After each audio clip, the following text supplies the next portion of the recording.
Thank you, Tim. Bear with me for 1 minute while I get the presentation displayed. And now, with any luck, you're able to see my slide deck. So, as Tim mentioned, I'm going to be speaking about lessons from behavioral marketing, and particularly pertaining to promoting energy efficiency in IT. And I'm going to advance the slides here and tell you a little bit more about what I'd like to speak about today and give you a little background on myself and my firm. So that's the context piece of this. Then we're going to delve into why it is that energy efficiency is such, IT energy efficiency is such a hard thing to accomplish from a societal perspective. And then I'm going to take you through some lessons that we've learned from behavioral marketing, our lessons in IT efficiency from the perspective of a behavioral marketer.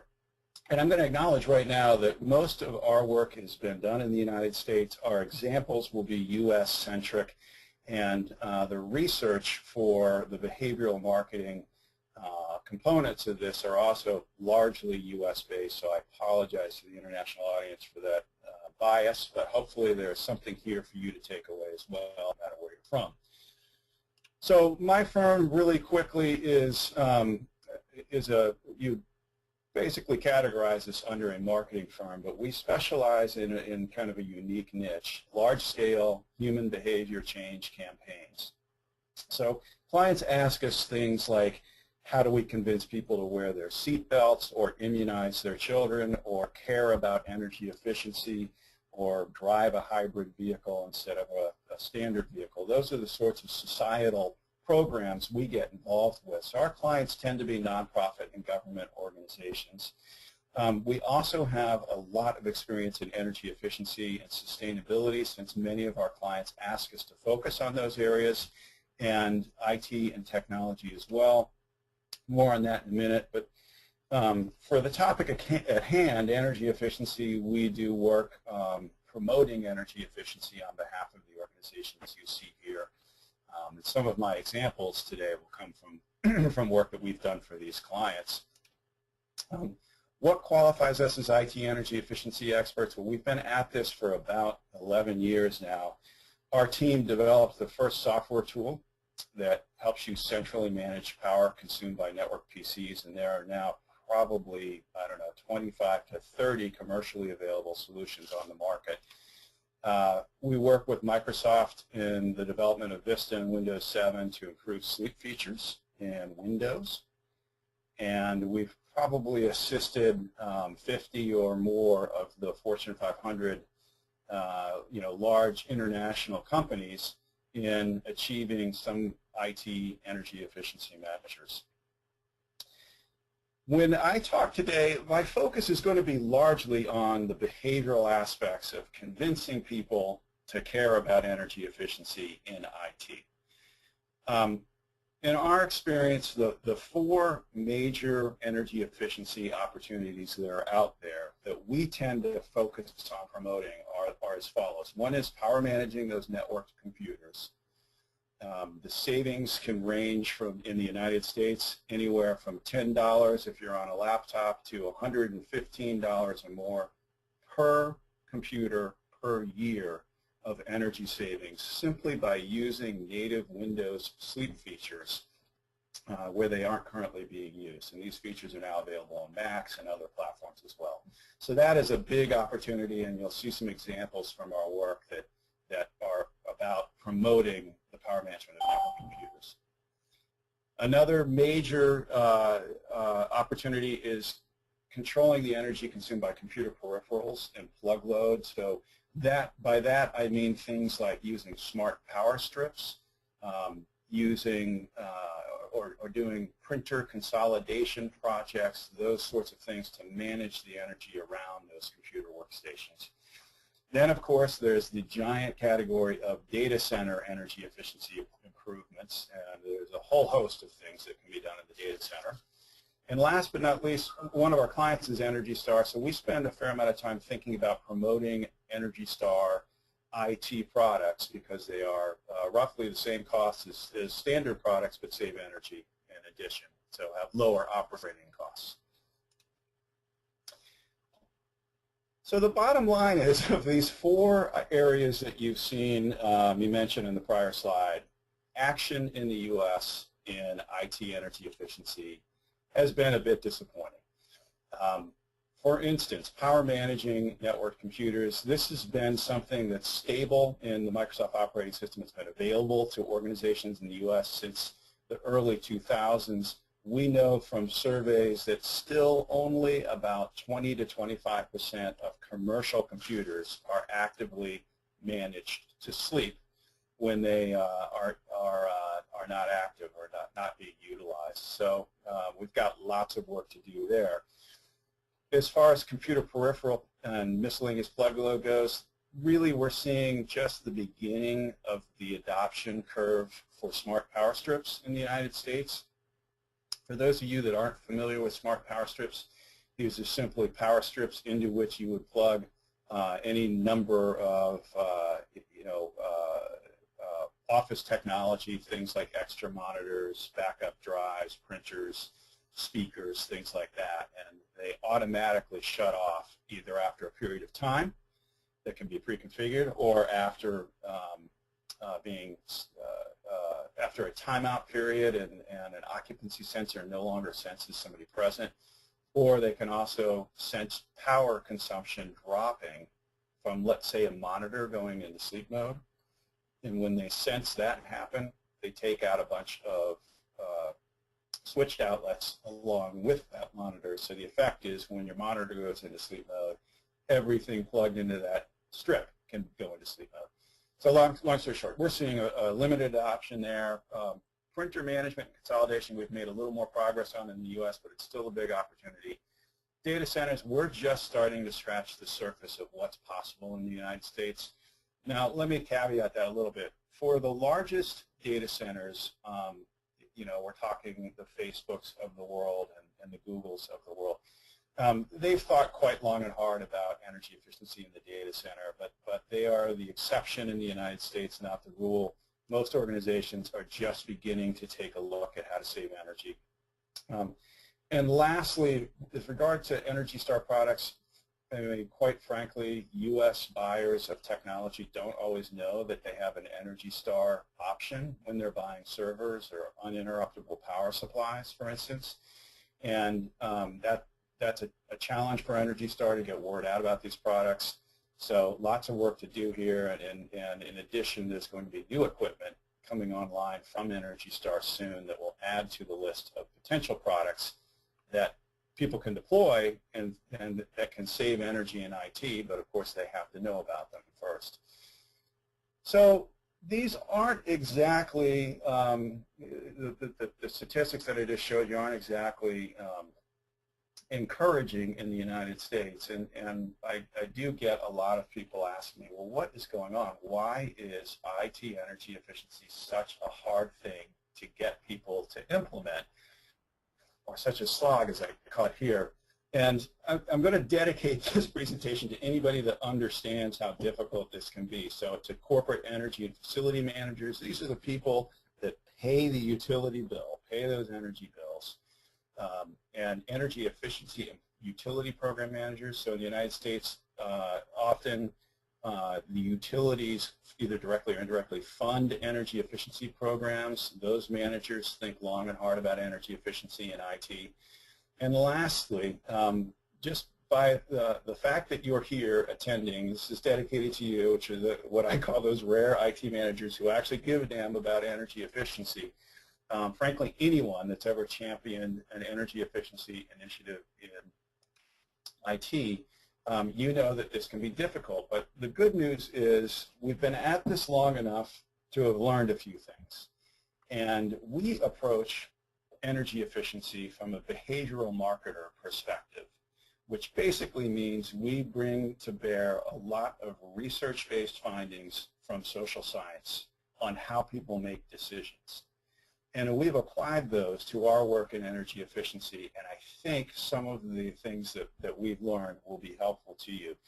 A specific example here, we've promoted on behalf of the Energy Star program, which is a U.S. government-funded energy efficiency program. We've promoted IT energy efficiency through something we call the Low Carbon IT campaign. We have directly approached organizations and approached them through campaigns, through partnerships, and encouraged them. In fact, we've asked them to take a pledge to power manage computers, among other things. And you can see here we've been very successful. We've had about 4.5 million, a little bit more than that, computers power managed as a result of this program, and that number is growing every day. So back to the question, why is IT energy efficiency such a hard slog? And the answer is, from a behavioral science perspective, energy efficiency is just a perfect storm for poor decision making. In other words, people do not make smart, rational decisions when it comes to energy efficiency. And the reason has to do with the situation that they find themselves making the decision in. And I've made a little American-centric joke here. This character is from our TV show called The Jersey Shore, and his nickname is The Situation. I like this picture for two reasons. One is, it is the situation to blame in which people make decisions about energy efficiency. The situation helps them make poor decisions. But in addition, the problem is us, and he's pointing to us. We are all susceptible to these situations and to making the wrong decisions, not just about energy efficiency, but for a lot of things. This slide I'm going to draw from a fantastic book that's about behavioral decision making, and it's called Nudge, and you'll see the cover here. In it, the authors describe 5 situations that lead to poor decisions by humans, and they don't just cover energy efficiency. They cover everything from saving enough for retirement to making healthy decisions, etc. So the 5 situations that lead to poor decisions are situations where you incur costs now for benefits later. So in other words, investing in an energy efficiency measure now for reduced utility expenditures later. That's an example of someplace where we don't always make the right decision. If there's a degree of difficulty, so if being energy efficient requires some technical knowledge, or in some way something that includes multiple steps, that can be a problem. Infrequent. So we don't, in the United States, we've recently become very attuned to the importance of insulating all buildings to make them more energy efficient. Well, we don't do that a lot. So if energy efficiency is something you do once and never do again, and a lot of energy efficiency measures are like that, we don't always do things well. An example of that I like to call out is marriage. We can make poor decisions when it comes to getting married, and one of the reasons is we don't have a lot of practice getting married, at least not at first. Lack of clear, immediate feedback is a major situation that leads to poor decisions, and in the case of energy efficiency, you may make a change to the way you manage your IT networks, but you may not see the benefits or the feedback from that change in your utility bill immediately or at all. It could be masked by other things that are going on, other noise. And lastly, it's difficult to understand in some cases how taking certain action will affect us in the future. And as a result, people can make poor decisions in this type of circumstance. An example would be, if I'm going to purchase a new kind of server, an Energy Star server, I don't have experience with those.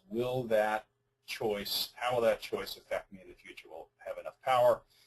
Will it have enough processing juice, et cetera, et cetera? So these are situations that lead to poor decisions, and you can appreciate that these are run rampant in energy efficiency. But in IT, in energy efficiency, there are some peculiarities that make it even worse.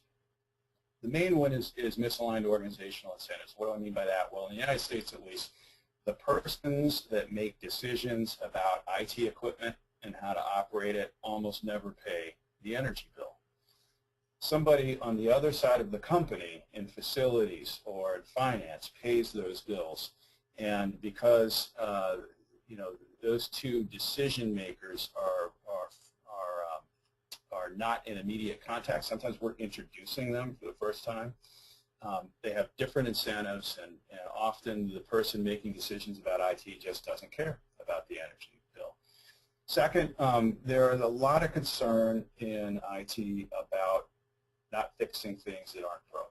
And when IT has to balance a number of competing objectives, keeping networks safe and secure and uptime and all those sorts of things, there tends to be a bias towards not acting to do anything that would disturb the status quo, provided the status quo is safe and secure. So there's a risk aversion that can get in the way of energy efficiency measures. And then there's the problem that some solutions just require new expertise. Until very recently, nobody in IT received any kind of professional training on energy efficiency, and that's still largely the case. So what do we do about this? It's, hopefully I've made the case that IT energy efficiency is difficult. That's probably not the message you came to hear. You probably already knew that. What to do? Well, I'm going to orient the rest of my remarks today in a finding, or base them in a finding from behavioral science. And that is that we tend to use war stories in training.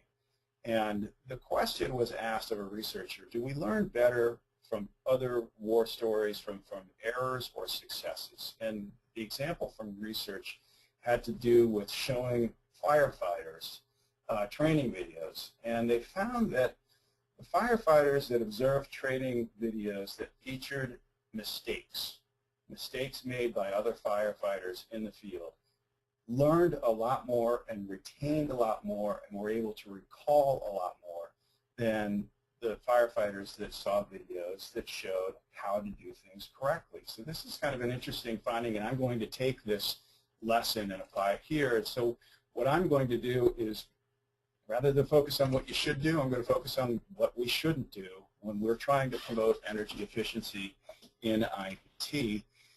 And to set the tone, I don't mind learning from my mistakes. I just don't want to earn a PhD. So the point here is,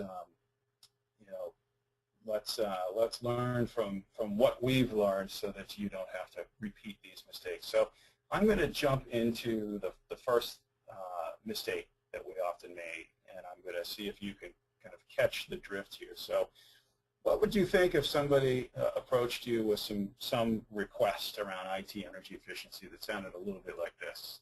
From an important environmental organization, you really ought to care about energy efficiency. What do you mean you've never heard of my organization? I talk a lot about carbon. Profits are evil, corporations are evil. Hey, I need you to care about IT energy efficiency. So let's try another angle. This is from the perspective of somebody being approached by their utility. So, hey, I'm from your third favorite monopoly. I make money whether you save energy or burn it. Sorry, the power's out again. And I say stuff like DSM or demand side management all the time. Hey, I need you to care about IT energy efficiency. And this is the utility CEO. Well, so those are two illustrations of the first mistake, which is failure to establish trust with the decision makers in an organization. And in the first example, you saw a perfectly well-intentioned nonprofit or NGO organization asking corporations to care about IT energy efficiency. And in the second, you saw a utility approaching their customers saying, hey, you ought to care about energy efficiency. Well, we know that if you don't first have the trust of the people that you're talking to, the decision makers around IT, you're going to be ignored or worse, largely, and by worse I mean possibly completely refuted. So how do you get around this mistake? Well, you need to collaborate to build trust. And so we work with our clients specifically to identify partners that can lend credibility when they approach organizations and try to convince them to care about IT and energy efficiency. So we work with business leaders, subject matter experts, professional associations. If you're not sure who you should collaborate with to build that trust with the people you're trying to influence, just ask them. Say, hey, who do you listen to? Who do you read? What do you read? What blogs do you look at? For our work on IT energy efficiency, we partnered with Microsoft, we partnered with GE, we partnered with a couple of associations, the one on the left, International Association of IT Asset Managers, because these organizations brought credibility to our messages about IT energy efficiency, and you can use the trick as well. In addition to partnering, social science is just full of advice on how to build trust. And I don't have time to get into the social science around trust right now, but these are some of the tactics that you can use to build trust when you approach anybody about just about anything. I highly recommend this book, Yes. It's called Yes, 50 Scientifically Proven Ways to Be Persuasive. Many of the learnings that we glean are documented in this book, along with the research that supports it. It's by Robert Cialdini. So the next mistake is what I call the lone voice in the wilderness. And what that is trying to persuade somebody to do something about energy efficiency in IT all by yourself. And we tend to think or we tend to make this mistake because we feel that nobody may share our narrow goals around energy efficiency, or we worry about losing control of the message that we're sending. But you have to understand that anybody, and in particular data center and IT managers, they have what in behavioral research we call a finite pool of worry, and that is exactly what it sounds like. You can only keep foremost in mind 2 or 3 threats, and the rest becomes noise. So you need to use repetition, and you need to partner to get the attention of decision makers. And that's the point of this slide. You want to look for those organizations or individuals with overlapping goals. They already have relationships with the people you need to reach to get your message across about IT and energy efficiency. They also have communications channels that people already listen to. So partner up and don't be the lone voice in the wilderness. So mistake number 4 is assuming that there's only one decision maker. And this is prevalent because consumer marketing focuses on individuals, so why shouldn't energy efficiency marketing, right? Well, energy efficiency marketing when it comes to IT is largely business-to-business marketing. And business decisions often, in fact, almost always involve multiple decision makers, and those different decision makers have different needs. So you can't necessarily just have one pitch or one message when you're trying to convince an organization to implement data center energy efficiency initiative, for example.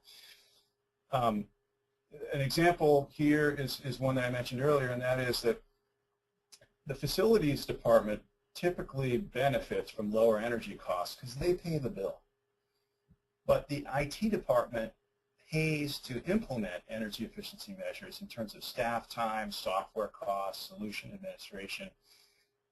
So you really have 2 decision makers here, right? The facilities people are going to respond to different messages, and the IT department, they're going to respond to other messages. So it's important that you have your outreach addresses the needs of both types of decision makers. Another thing that's important is that you support the decision-making process.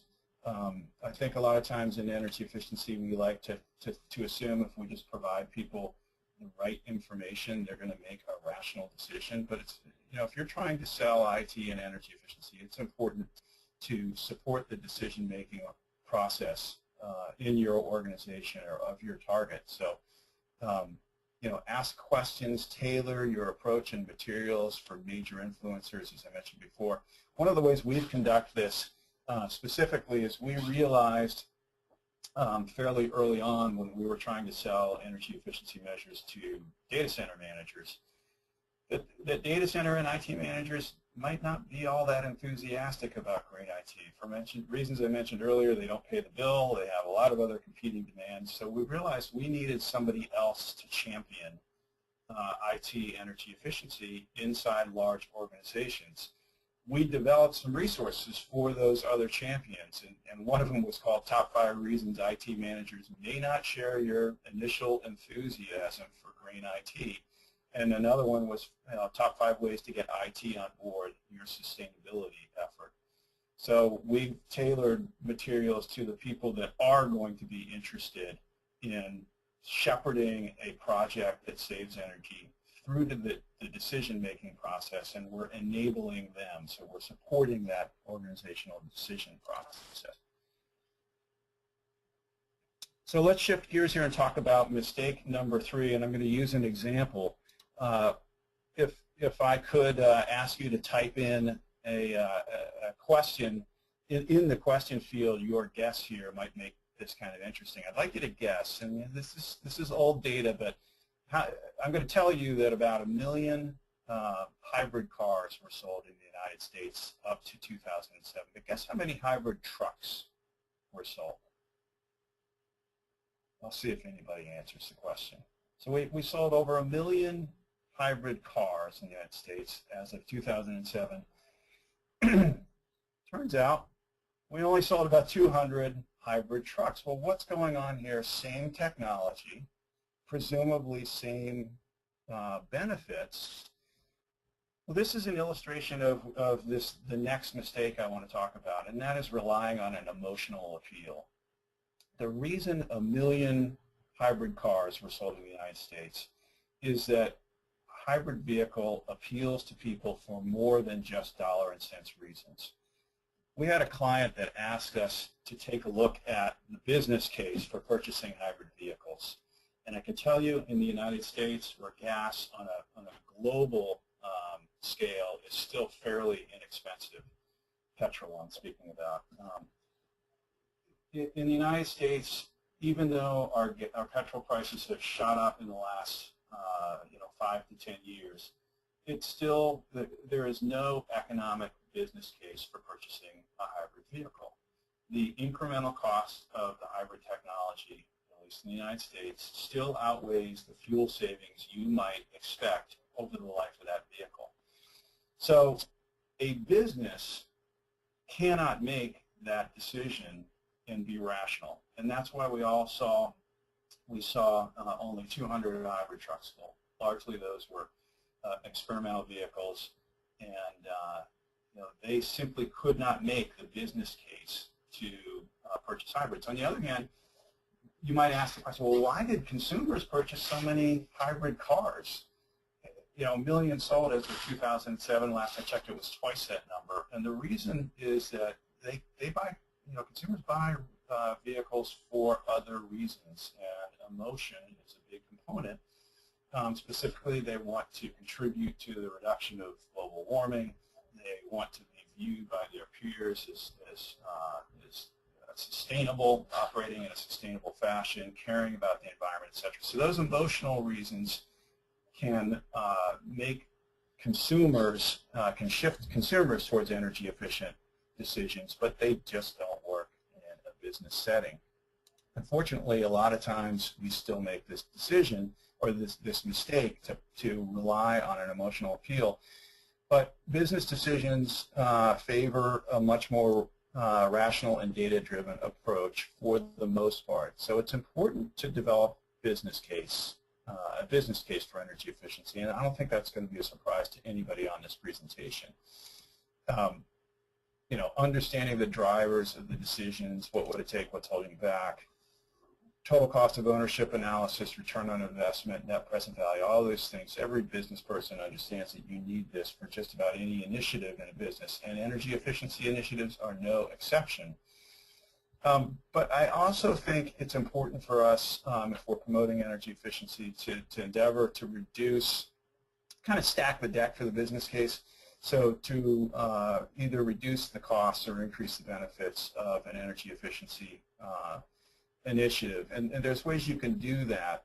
You can, for instance, if you're trying to make the point that this is good for PR to care about energy efficiency, or it would develop new sales leads for us, quantify those. And don't ignore the cost of staff time. So if you're imploring somebody to purchase only energy efficient servers, and there is a penalty for configuring energy efficient servers, there isn't to my knowledge, but suppose there were, don't ignore the cost of the IT staff time to taking that more environmentally friendly action.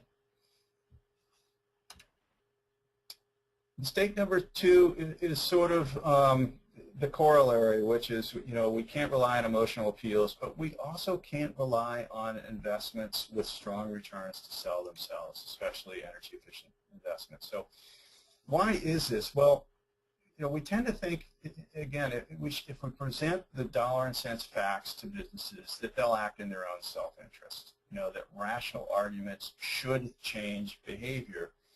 And we know in a consumer setting that's not always the case, but it's also not always the case in a business setting. And this has to do with the social psychology of inertia, getting stuff done in businesses. In research, we refer to the finite pool of worry that I've mentioned before. There are things called the confirmation bias and the single action bias. These are things that we learn from behavioral science. Without getting into the detail, they basically speak to the ability of inertia to prevent an organization from doing the right thing. In addition, sustainability is rarely mission critical in big organizations. People focus on what gets them paid, not who owns. In other words, nobody necessarily owns total cost of ownership of servers. They may own the server implementation piece, the capital expenditure piece, and somebody else may and probably owns the operational piece, which includes energy. So what happens is if you assume that presenting somebody with a strong business case is sufficient for getting something done, you tend to underinvest in sales and marketing to get that thing done. You tend to say, well, I gave them the facts and they didn't act. Well, marketing anything takes a little more leadership than that. Some great tactics are described in this book here, Made to Stick. I encourage you to read it if you're interested in how to promote ideas like energy efficiency in organizations. But I'm going to take a minute and draw a few lessons from other large behavioral change efforts, and not necessarily from energy efficiency, but large behavioral change efforts. Nonetheless, one of them is smoking. In the United States, we have spent about 50 years explaining to the public that smoking is dangerous for your health, and yet we still have at least 20% of our citizens smoking. We have had laws on the books for many, many years encouraging Americans to wear their seatbelt. Prior to that, we spent untold dollars in terms of trying to market and convince people to wear their seatbelts, yet we still have far from 90% or more compliance, and we're only at about 68%. And lastly, and I think pretty much everybody can relate to this one, we know that we should be getting regular, vigorous exercise for our own personal health. In the United States, only less than a third of Americans actually do that. So what's my point from these other social change efforts? Energy efficiency really has to be sold, and we're just at the beginning of this sales process. I think it helps to draw comparisons to some of these other behavioral change efforts. This is a long-term effort. It's not going to happen overnight. We need to push for resources to promote energy efficiency in IT and elsewhere. As I mentioned before, we need to partner for leverage, to leverage the channels and resources of other groups in getting messages out about energy efficiency. And we need to focus on removing barriers and increasing the benefits to people making energy efficient decisions. a reminder that buying involves kind of two halves of a brain. So if we think about selling energy efficiency to an IT manager or a data manager, anybody for that matter, the most successful messaging includes a rational and an emotional component. So on the left here you see a rational argument for computer power management, which is what CPM stands for. Here's a completely rational argument that basically says that labor and software costs total somewhere between $0 and $20 versus energy savings of $120 to $160 per seat per computer. Wow, that's pretty hard to argue with.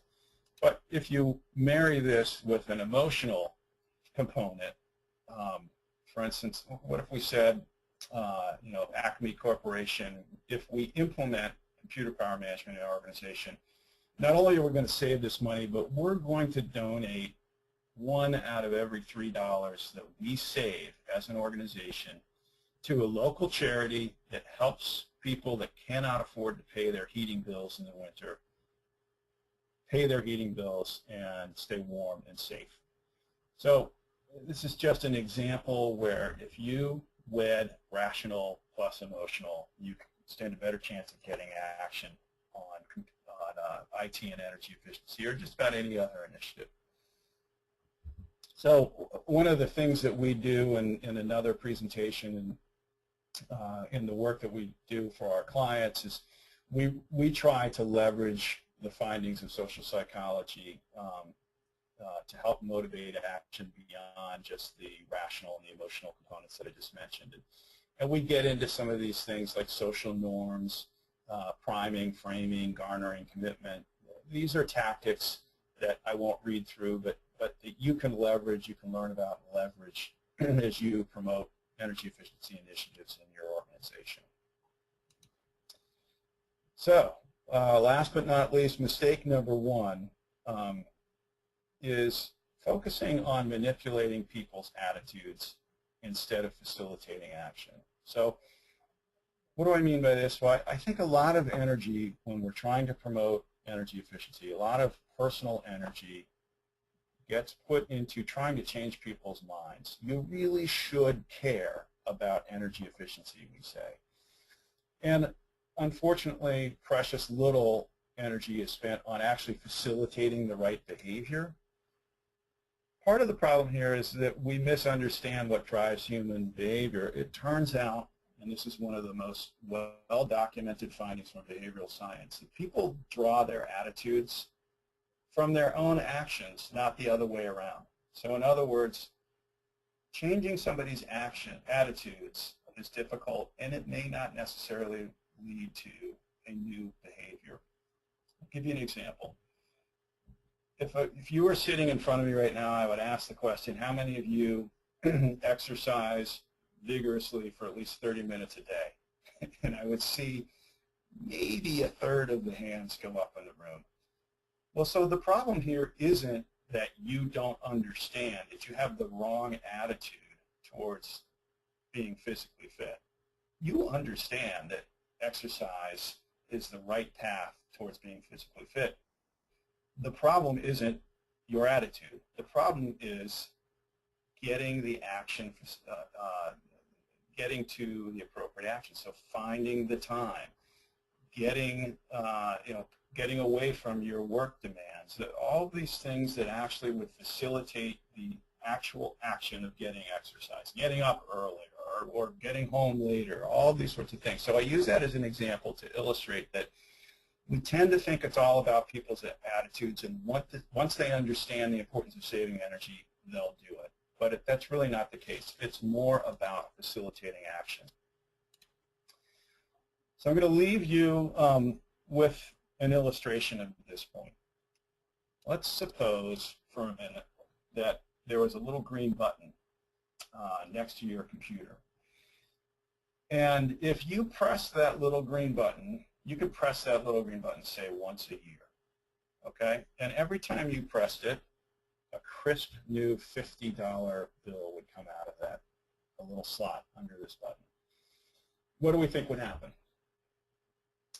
Well, I'm going to answer my own question. I think people would remember to press that button every single year. It might take until January 2nd occasionally, but every year I think they might remember to press that button. So it turns out that that little green button delivers the exact same benefits of power managing that computer that they're sitting in front of. And the only thing we've done is we've just made it easy for people to get the savings. All they have to do is press a green button. And when I say facilitating actions, those are the types of things that we need to look for. How can we make energy efficiency like pressing a button for the IT administrator or the CIO or the end user? And the closer we can get to just pressing the button, the more action we'll get. So focusing on facilitating action, you want to manipulate the context of the decision making, and the example of the green button is exactly that. I just changed the context of the decision. I said, hey, you want 50 bucks?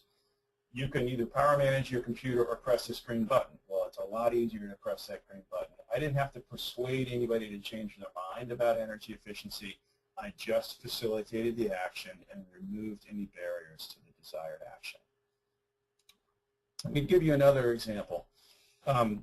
We had a lot of trouble when we were first starting to market energy efficiency because we would approach somebody in, let's say, the facilities or the CFO's office that pays the bill, and they would say, yeah, we want to save energy. This sounds like a terrific thing.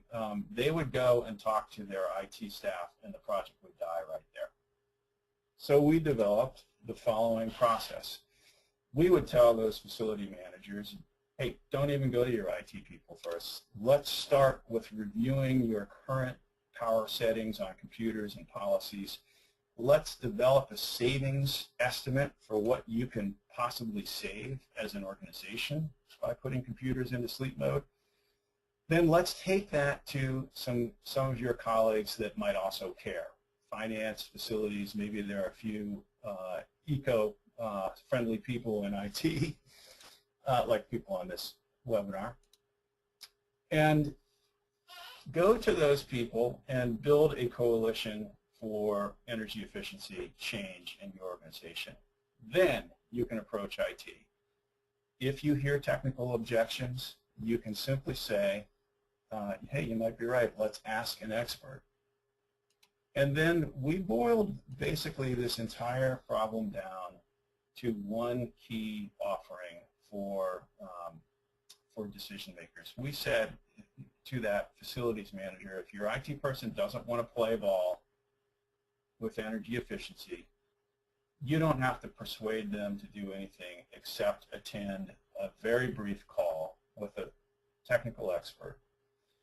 And what we can do is, and this is the way to highly leverage our expertise, we can get on the phone with that person who may have objections to saving energy in IT, whatever the program is, and have them have an opportunity to chat with a technical expert who has done this before. That person can answer their questions, address their concerns, basically save that IT person a ton of time researching the various options for saving energy.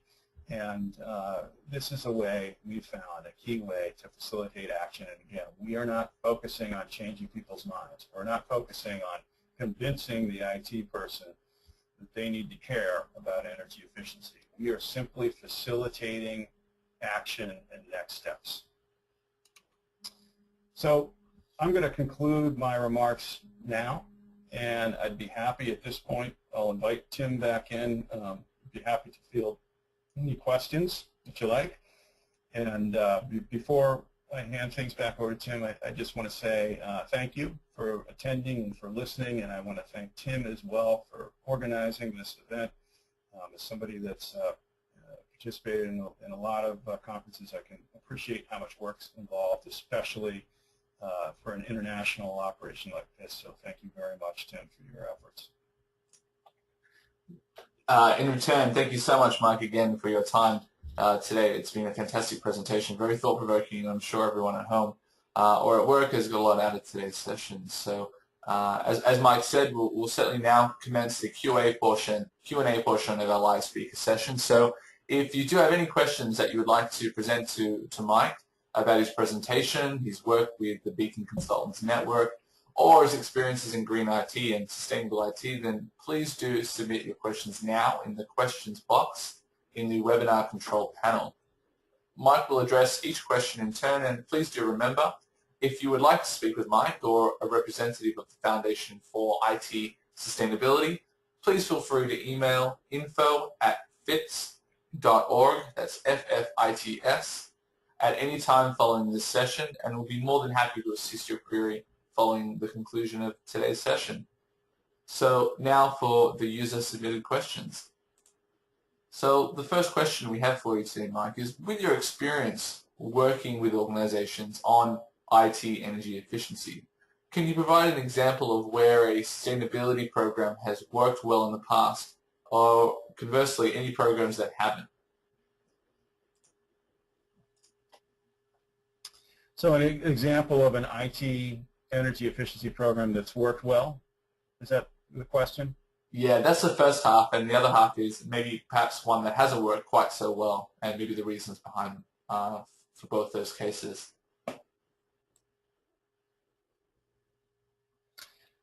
Yeah, so let me think here for a second. I mean, an example of one that's worked quite well, I'll take General Electric, for instance. General Electric, very early on, I think probably in the neighborhood of 10 years ago, was contacted by Energy Star and informed about, a way to save energy with IT, and specifically the first thing they tackled was managing the power consumed by networks of computers, and they were looking for a way to put idle computers into sleep mode, which is one of really the top way that you can save energy with IT, at least in the United States, in my estimation. They were able to take advantage of this opportunity early on for a number of reasons. One is they engaged some experts in getting assistance, so they worked with Energy Star to figure out, what are the pitfalls to power managing a huge, I think at the time it was 70,000 computers at once.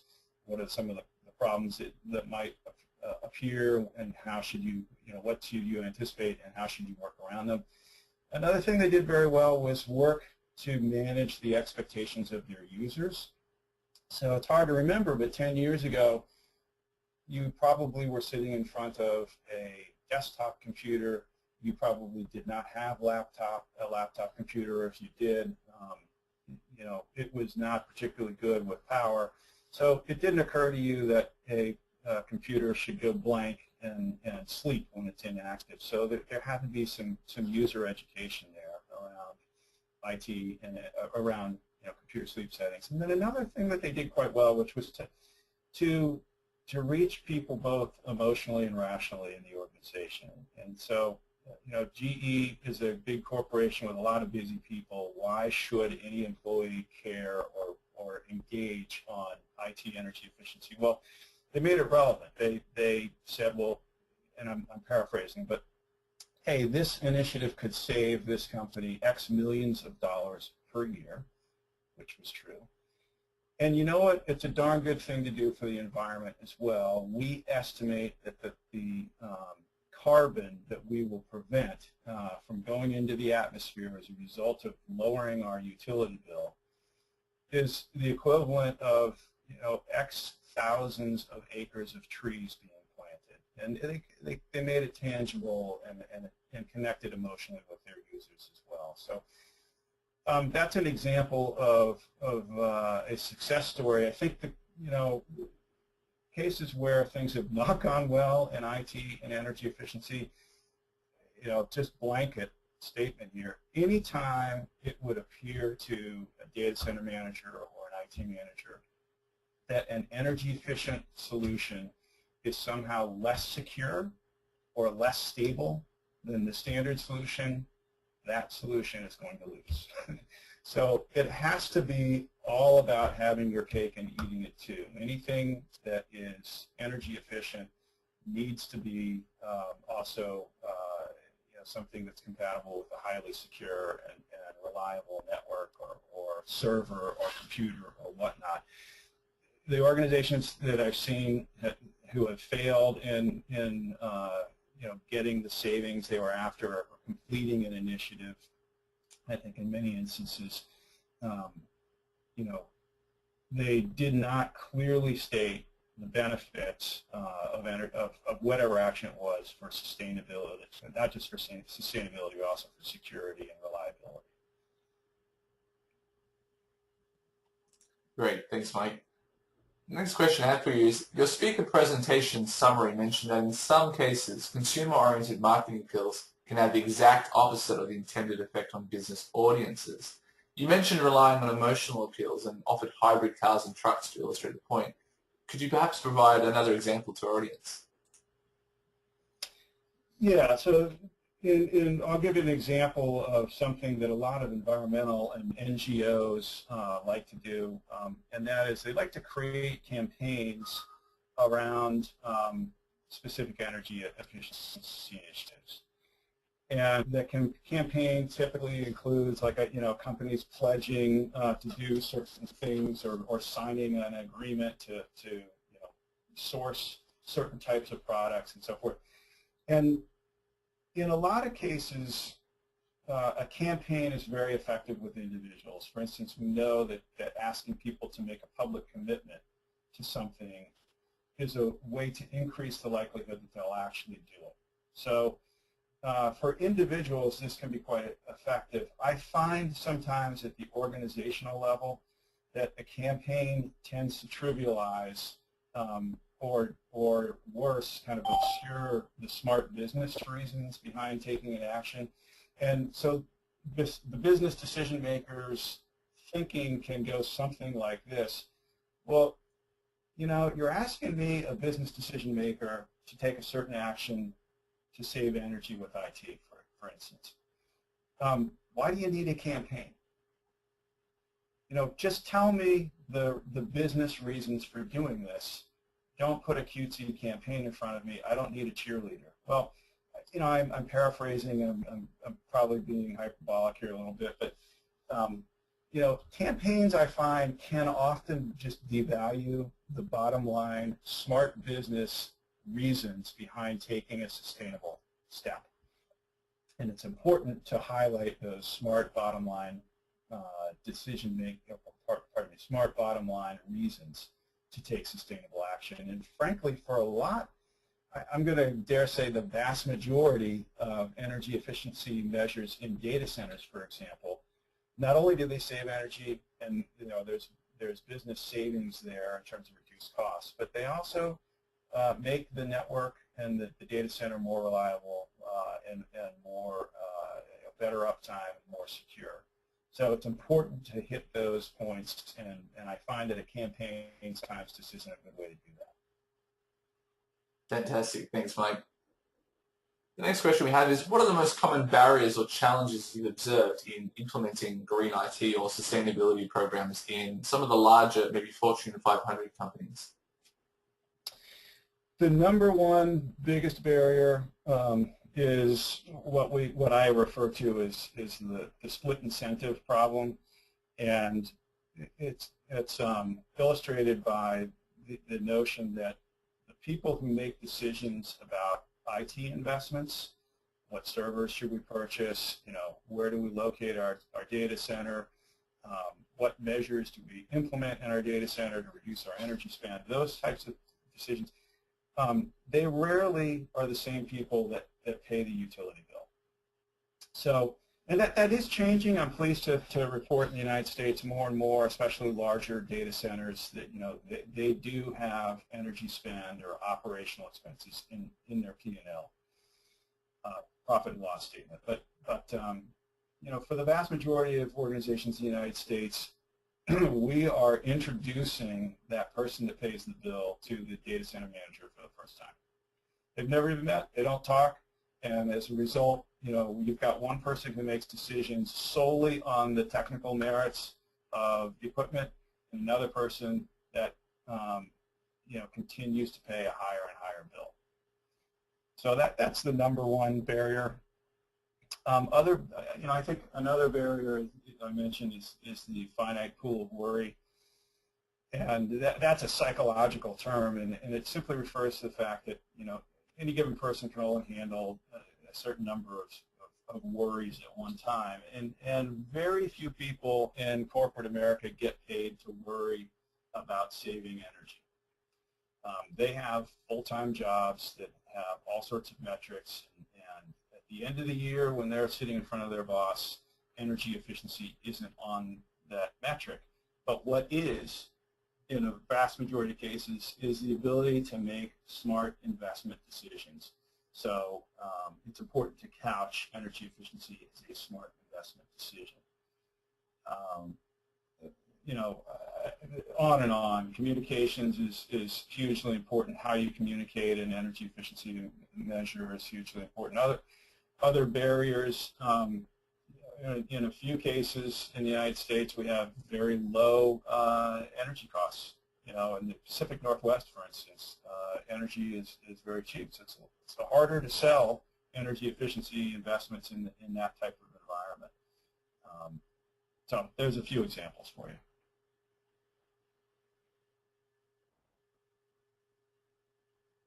Thanks, Mike.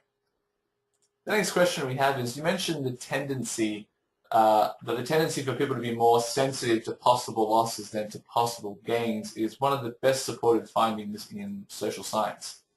How can we use that knowledge in promoting IT energy efficiency? Yeah, so this refers to, you're referring to one of the findings of social science, which is basically people are more concerned about losing money or losing something than they are about the prospect of gaining something. So this is why insurance works, right? We are very, very afraid of the one time where we total the car. God forbid we aren't hurt, but we have to spend a pile of money to either buy a new car or repair our car. The negative emotional content of that type of situation compels us to buy insurance, even though for most people over their life, they're going to pay way more to insurance than they would if they simply did not pay insurance and paid for that new car the one time in their lifetime it happens. So that's an example. It may not be completely accurate from an actuarial perspective, but the idea is that people are just a lot more risk averse than we think. And one of the ways we can, risk averse isn't the right term, they are much more concerned about losses than they are about potential gains. So one of the ways that we leverage this when we're talking about energy efficiency and technology or sustainability in technology is, rather than talk about how much energy you can save, we talk about how much energy you're wasting right now. And it sounds like a silly, trivial difference, but it really makes a difference, and particularly if you say to an organization, look, you guys are wasting about 40, and this is on average in the United States, it's absolutely true with network computers. You are wasting on average $40 per PC per year in your organization right now. And we can very easily help you stop that loss. And you should know that your competitor across the street has mastered this, and they're at a cost advantage compared to you. So that type of loss, fear of loss can be quite effective in getting action on sustainability measures. Great, thanks, Mike. The next question we have today is in regards to energy efficiency or even broad sustainability in the US. Would you say it's the government or the private sector leading the way? I love it. Who's to blame? You know what? I'm going to go back to my slide of the situation. I blame, rather than organizations, I blame situations for poor decision making and the context in which decisions are made. And I blame individuals for, saying, well, because energy efficiency isn't strictly in my job description, I'm not going to think about it. a lot of things that are worth doing aren't in your job description, and you do them anyway. So energy efficiency should probably be one of them. So I'm going to demur, and I'm going to say, for me, the situation is to blame, and individual decision making is often to blame as well. But mostly, it's the situation. Thanks, Mike. The next question is, why do you advise people not to start with their IT department when trying to launch an IT energy efficiency initiative? Well, this has been our experience in the United States, and I'm pleased to report this is changing. But for the most part, when you approach an IT person about an energy efficiency initiative, you're already at a disadvantage because they typically don't pay the utility bill, and it's not on their list of things that they're worrying about.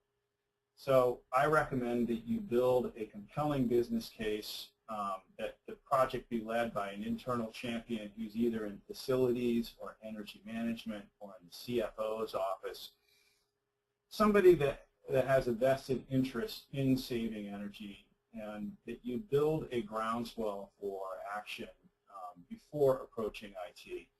The other reason is, if you're not a technical person, your IT people can dismiss a project that involves IT pretty summarily. And the conversation sounds something like this. Oh, well, we really can't change the way our network's configured to accommodate sleeping computers for the following reasons. We run our patch management system during certain types of the day. We can't have those PCs. And what they may be absolutely accurate, but somebody who isn't in IT can't ascertain whether or not that's true. And so we find that conversation is when a lot of energy efficiency projects just die, because nobody's there pushing to get past those concerns of the IT department. So when I mentioned at the end of my presentation, the way we've gotten around that is we've just said, you know what? Start with a business case, start in an organization if you're promoting IT sustainability with the people who are naturally aligned with that. Maybe it's a sustainability manager or a facilities manager, and equip them with a technical expert so that when they have that conversation with IT, there are facts on the table that IT person can respond to, and that they have somebody who's an expert that they can express their concerns to and get answers from. That's how we keep these projects moving forward. Thanks, Mike. You mentioned a free vendor-neutral consultation with an IT energy efficiency expert from the US EPA Energy Star program. Can you maybe tell us a little bit more about this offer? Yeah, thanks for that, because I forgot to call this out in my presentation. So the last couple of slides, and we'll see if I can actually go back and show them. Yeah, so this is an offer that we actually can make good on, and it's funded by the Energy Star program. So unfortunately, we're limited to organizations with operations in the United States because this is a taxpayer-funded program. But if you are trying to promote an IT energy efficiency program in your organization, you have free access to some members of our staff who are technical experts and IT experts who can participate in a phone call with you and your IT managers to answer questions, save time, researching possible solutions, et cetera, et cetera. So I'll give you an example. A lot of times organizations want to do computer power management, let's say, but their IT person has a bunch of technical concerns and questions. Anybody in the United States can contact me and set up one of these in the red circle here, a 30 to 60 minute call with a vendor-neutral expert from Energy Star. And they'll answer all of those technical questions and concerns. And my experience is the project goes from being stuck to we are heading down the path towards computer power management. We're going to test the following possible solutions, and we expect to implement in the next 6 months or so. So it really does work, and I'm going to put my contact information up here again. Again, if you're in the United States and you want free technical assistance with green IT efforts, it can be data center energy efficiency programs, it can be plug load, it can be computer power management, any of those things. Please email me at mwalker@beaconconsultants.com, and I will plug you into the right place to get that to happen. And again, that's brought to you by my client, the Energy Star program at US EPA. Fantastic. That's excellent. Thanks, Mike. The next question we have for you is, you've been around IT and energy efficiency for many years. What do you think is the biggest energy savings opportunity in IT today? You know, I think the vast majority of your panelists would answer data center. So just to be a contrarian, I'm going to answer differently. You know, of course, there are enormous opportunities, particularly in the United States, to save energy in data centers. But the fact of the matter is that precious few of us as, you know, American business people actually operate data centers. In fact, more and more of us are getting out of that business. We're outsourcing applications, you know, mail communications to the cloud, which means we no longer need those servers in our data center. They're at Google's data center or you know, at a hosting facility.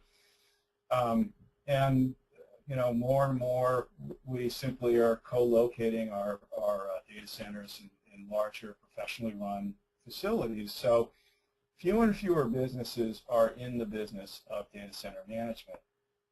What I think the biggest opportunity is, and I think this is backed up by the data, for the average organization, it's getting those computers and peripherals power managed. If you don't currently have every computer on your network or close to it configured to sleep when they're idle, that is just low-hanging fruit. That is an opportunity that's sitting literally on everybody's desktop or laptop waiting to be tapped. And for that reason, I consider that the biggest single, if not, you know, a surprise, it is the biggest single opportunity for American businesses at least. Fantastic. Thanks, Mike. Just a reminder to all participants, if there are any final questions, please do submit them now in the GoToWebinar control panel, and we'll make sure Mike answers them live for you. The next question we have, Mike, is how would you describe the current awareness of PC power management technology within businesses in the US? I think awareness is good, you know, probably 90 to 100%. And action is bad. And this is that dynamic I mentioned in the organization. You know, people know the right thing. It's not, we don't have an attitude problem here. You know, people know about this. They know what the right thing to do is. The problem is facilitating the right action. And so we, you know, on behalf of Energy Star, through talks like these, you know, we are doing our best to get word out about how we can help facilitate action, and you know, I'll mention again that offer to do for a free technical consultation to facilitate action. Yeah, I'll leave it at that. That's it. Thanks, Mike. Well, if there are any further questions, well, that final question will end our webinar for today. So I'd like to thank you, Mike, again for your time and willingness to share your information and experiences today. Also, big thanks to all who participated. We're glad you could join us, and we certainly hope the session was helpful for you. Just a reminder that a recording of this session will be made available within 24 hours via the Green IT Week conference page. Were there any final closing remarks or comments, Mike?